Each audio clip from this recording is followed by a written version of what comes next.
말 한마디에 천냥빚 갚는다는 속담이 있습니다. 말만 잘하면 있던 빚도 사라진다는 속담으로 말의 소중함을 일깨워주는 속담입니다. 이외에도 가는 말이 고와야 오는 말이 곱다. 낱말은 새가 듣고 반말은 쥐가 듣는다. 발 없는 말이 천리 간다. 아 다르고 다르다. 이런 말의 중요성을 이야기하는 속담들이 많이 있습니다. 그만큼 말이 사람의 인생에 미치는 영향력이 크다는 것이겠죠. 다 내 마음 같지 않기 때문에 나의 마음과 나의 감정을 전달할 때 말을 주의해서 하지 않으면 오해가 생길 수도 있고 불화가 생길 수도 있는 것입니다. 야고보는 앞선 1절과 2절에서 잘못된 가르침과 말의 실수에 대해서 엄히 경계한 바 있습니다. 그리고 이어지는 오늘 본문에서 비록 크기는 작지만 큰 영향력을 미치는 혀의 특성에 대해서 여러 가지 비유를 들어 설명을 하고 있습니다. 우선 3절에서는 가축을 통제할 수 있는 제갈과 비교합니다. 제갈이라고 하는 것은 가축의 입에 가로물리는 쇠투막을 가리키는데 여기에다가 곱비를 매서 그 가축을 제어하는 역할을 하게 됩니다. 곱비를 매면 말은 사람이 움직이고자 하는 방향으로 따라서 순종할 수밖에 없습니다. 성질이 사나운 야생마라 할지라도 곱비를 사용해서 다스릴 수 있습니다. 그렇다고 한다면 사람의 혀는 어떨까요? 사람의 신체 중에 지극히 작은 부분이지만 사람은 그것을 가지고서 자신의 몸을 통제한다기보다 오히려 그것에 의해서 좌우받음으로 인하여서 어려움에 처할 때가 생기는 것을 볼 수가 있습니다. 사람의 입에서 나오는 말 때문에 분쟁이 생기고 다툼이 일어나는 등 실수가 생기게 되는 것이죠. 어떤 사람들은 칼과 같은 혀를 함부로 사용해서 상대방의 마음에 큰 상처를 주게 되는 경우들도 적지 않아 있는 것을 우리가 보게 됩니다. 혀라고 하는 것은 지극히 작은 신체의 일부분입니다. 그렇지만 손가락이나 발가락을 잘 다스리는 것과 반대로 우리의 입에 실수가 있고 말에 실수가 일어나게 되는 경우가 많이 있습니다. 야고보는 본절의 비유를 통해서 말의 제갈처럼 혀를 통제하는 사람이 허물을 감출 수 있고 성숙한 인격에 도달할 수 있다는 사실을 우리에게 가르치고자 하는 것입니다. 더불어서 4절에서는 몸 전체를 조절하는 혀의 능력에 대해서 다시 한번 강조하면서 두 번째 비유로 배의 크기와 키의 크기를 비교해서 이야기합니다. 여기서 말하는 배라고 하는 것은 작은 낚싯배나 이런 것들을 이야기하는 것이 아니라 바람에 밀려 움직이는 큰 범선을 이야기합니다. 야고보는 의도적으로 배를 매우 커다란 배라 표현을 하고 키를 매우 작은 것에 표현을 했습니다. 보다 더 직접적인 크기의 대조적인 모습을 통해서 지극히 작은 것으로 엄청나게 큰 것을 다스릴 수 있음을 이야기하는 극적인 효과를 나타내고자 했던 것이죠. 또한 비록 작은 것이지만 그것 하나로 진행 방향을 사공의 뜻대로 할 수 있다는 사실을 나타내기도 합니다. 키는 배에 비해서 상대적으로 아주 작지만 키를 사공의 손에 쥔 그러한 모습을 통해서 그 큰 배를 움직일 수 있다는 의미를 우리에게 부여하는 것이죠. 혀 역시 지극히 작은 것이지만 그 영향력은 키와 마찬가지로 지대하다는 것을 우리는 알아야 합니다.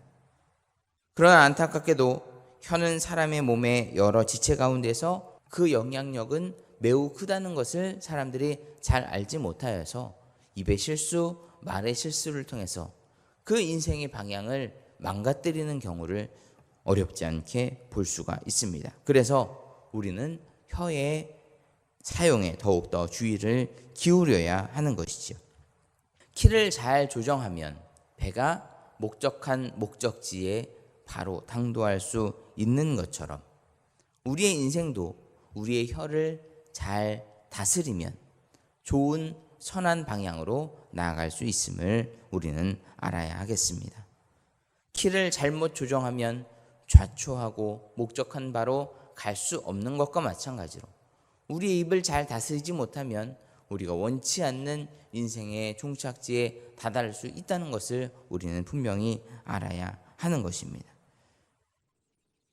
그 누구보다도 큰 영향력을 미치는 가르치는 직분을 맡은 선생들은 특별히 배의 키처럼 혀를 더욱 잘 조절해야만 합니다.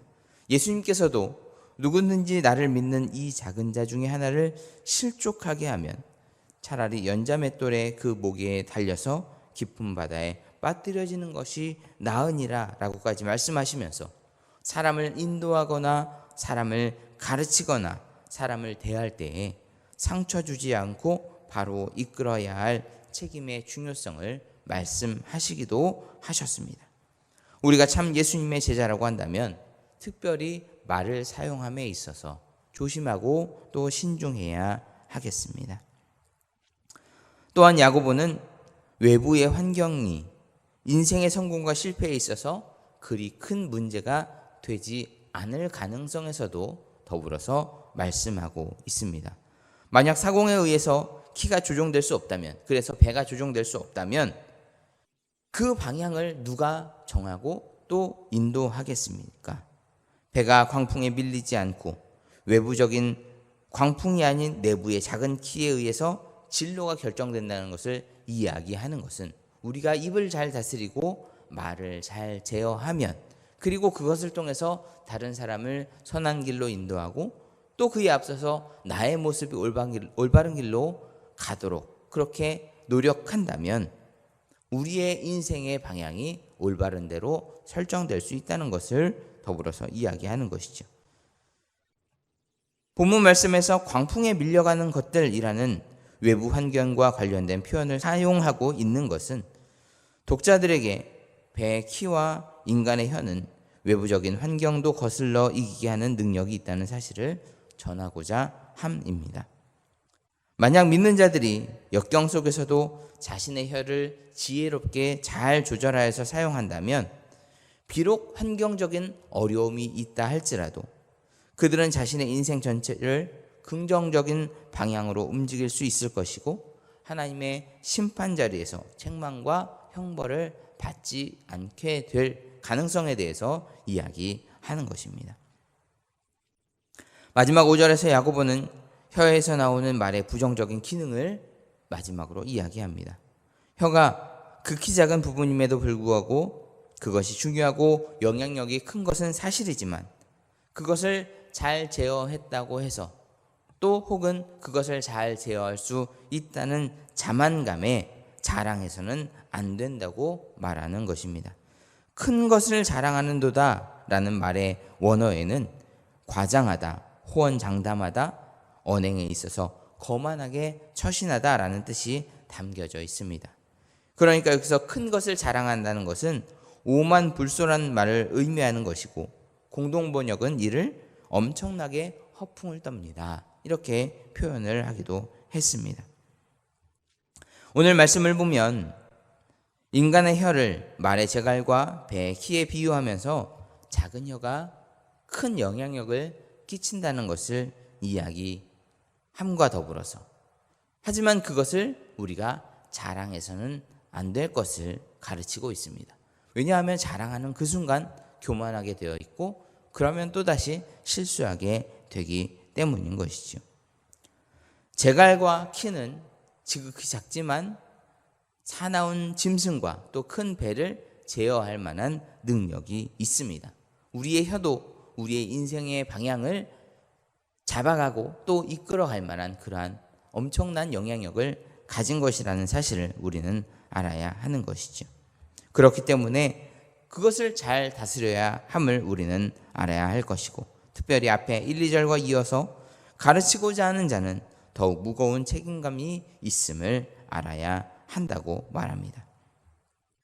인생을 저주에서 축복으로 불행에서 행복으로 바꾸어 놓을 힘이 이 말 안에 있습니다.